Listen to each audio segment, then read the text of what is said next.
Hi అండి, welcome back to my channel SS love journey. నచ్చితే వీడియోని లైక్ చేయండి, షేర్ చేయండి, సబ్స్క్రైబ్ చేసుకోండి. ఈరోజు రెసిపీ వచ్చేసి కాలీఫ్లవర్ పచ్చడి. క్రిస్పీగా, పుల్లగా మరియు కారంగా ఉండే కాలీఫ్లవర్ పచ్చడి తయారీ విధానం ఇక్కడ ఉంది.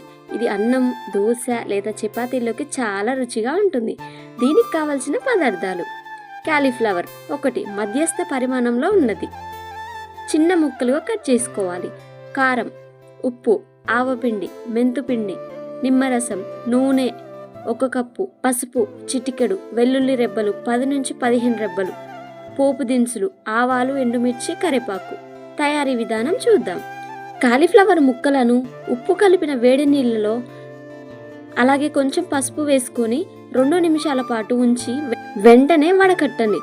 ఆ తర్వాత ఒక పొడి కాటన్ బట్టపై వేసి తడి అస్సలు లేకుండా 2 నుంచి 3 గంటల పాటు ఫ్యాన్ కింద ఆరబెట్టాలి. నేనైతే ఎండలో ఆరబెట్టాను. తడి లేకుండా చూసుకోవాలి. ఒక వెడల్పాటు గిన్నెలోకి పూర్తిగా ఆరిన కాలీఫ్లవర్ ముక్కలను తీసుకోండి. అందులో కారం, ఉప్పు, ఆవపిండి, మెంతిపిండి మరియు పసుపు వేసి ముక్కలకు పట్టేలా బాగా కలపాలి.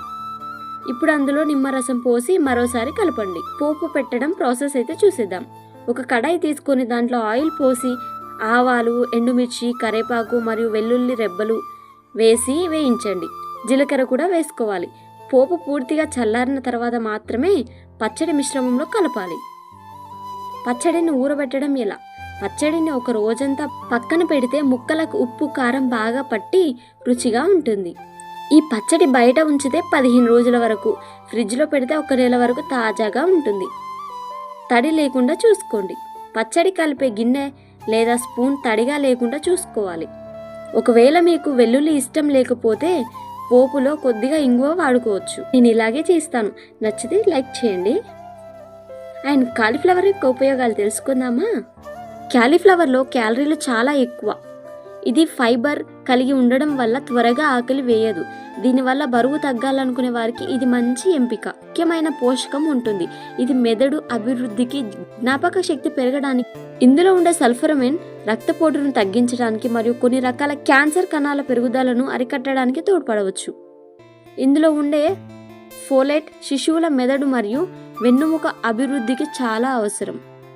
విటమిన్ సి పుష్కలంగా ఉండడం వల్ల రోగనిరోధక శక్తిని పెంచుతుంది.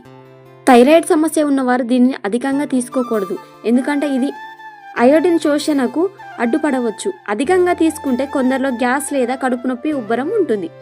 Please subscribe.